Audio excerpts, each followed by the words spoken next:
May 3rd. For most people, maybe just another day. But if you care about how we get our information, it's World Press Freedom Day. Right. And this year, well, with AI exploding onto the scene, it feels especially important. Absolutely. Welcome to the Deep Dive. Today, we're looking right at the 2025 theme. Reporting in the Brave New World, the impact of artificial intelligence on press freedom and the media. It's a conversation that, frankly, we can't put off any longer. World Press Freedom Day itself goes back to 93, set up by the UN. Based on the Windhoek Declaration, wasn't it? From 91. Exactly. The idea was simple but profound.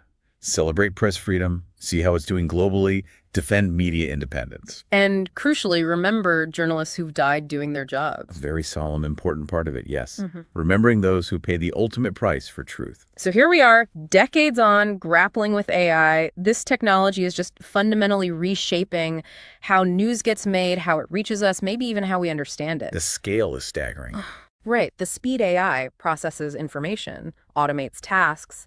I mean, think about identifying disinformation patterns. It can do that way faster than a human team sometimes. Definitely. And for newsrooms, often stretched thin, facing budget cuts, that efficiency looks very attractive. It makes sense. And there are potential upsides for reporting itself. Think about AI translation tools. Okay. They could genuinely amplify voices from, say, marginalized communities, letting their stories reach a global audience. That's potentially transformative. Okay, so real potential there. Yeah. But then you get to the other stuff, especially generative AI, the kind that makes text, images, Video, audio. Yeah. Suddenly it feels like, can we even trust what we see or hear anymore? That's the core challenge, isn't it? Generative AI hits right at journalistic credibility.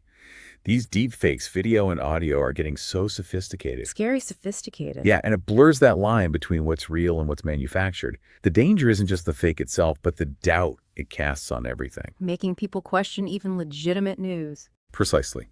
Which erodes public trust and makes informed decisions, especially around big events like elections, much, much harder. And it's not only about deliberately fake content, is it? Because most of us get news through social media, through search engines. And those are powered by AI algorithms. Acting like invisible gatekeepers, deciding what pops up in our feeds. Exactly. And these algorithms, they often prioritize engagement, clicks, shares, comments. That's the currency. Over, like, accuracy or depth? Sometimes, yes. Okay. Their business models often rely on keeping users interacting, which means sensational, emotionally charged content can get boosted, even if it's not the most reliable.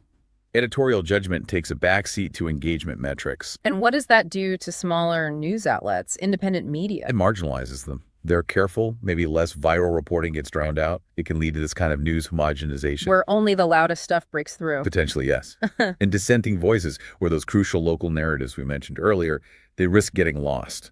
It really impacts the diversity of the media landscape. It's a huge concern for the health of, our whole information ecosystem. Definitely. Let's shift gears slightly to something maybe even more, chilling. AI used for surveillance. Yes, this is a direct threat to press freedom. AI tools can monitor journalists' online activity, potentially intercept communications, build profiles. Which puts their sources at risk. That confidentiality is sacred in journalism. Absolutely essential. And it puts the journalists themselves in danger, too. It's that chilling effect we hear about. Journalists might self-censor, avoid sensitive topics, or hesitate to protect sources if they fear being watched. Exactly. The very tools that could potentially protect us are turned into instruments that can stifle free expression, whether by governments or even corporations. And then there's the money side of things, the economics. Also critical. AI models often scrape journalistic content, repurpose it. Without paying for it. Often without adequate compensation, yes. Quality reporting costs money, investigations, salaries, travel. And this scraping just takes the value. It's been called digital colonialism, hasn't it? That's the term some use, yeah. Big tech platforms benefit from the labor of journalists, particularly hitting legacy outlets and local newsrooms that are already struggling financially. Undermining their very ability to survive. It poses a fundamental threat to the sustainability of independent media. How do we fund original reporting in this new age? Okay, but let's not paint it all as doom and gloom. AI does have positive potential too, right? Oh, for sure. We're seeing AI-assisted fact-checking tools being developed. Which seems vital right now with all the disinformation flying around, especially during elections. Hugely important. AI's ability to crunch vast amounts of data quickly can spot patterns, inconsistencies, potential coordinated disinformation campaigns. And for journalists doing investigations. It can be incredibly powerful, analyzing complex data sets, uncovering corruption, digging into financial records. AI can be a potent tool for accountability journalism. So it really comes down to how we manage it, how we use this tool. Exactly. It's about the rules, the ethical frameworks we build around it. Like the UN's proposed Global Digital Compact. Precisely. That's an attempt to set some global ground rules, focusing on mitigating harms while protecting human rights, privacy, freedom of expression. Because the tech itself isn't inherently good or bad. It's how it's governed. The ethics depend on the frameworks we establish. And we have to remember, even without AI, the situation for journalists globally is often precarious.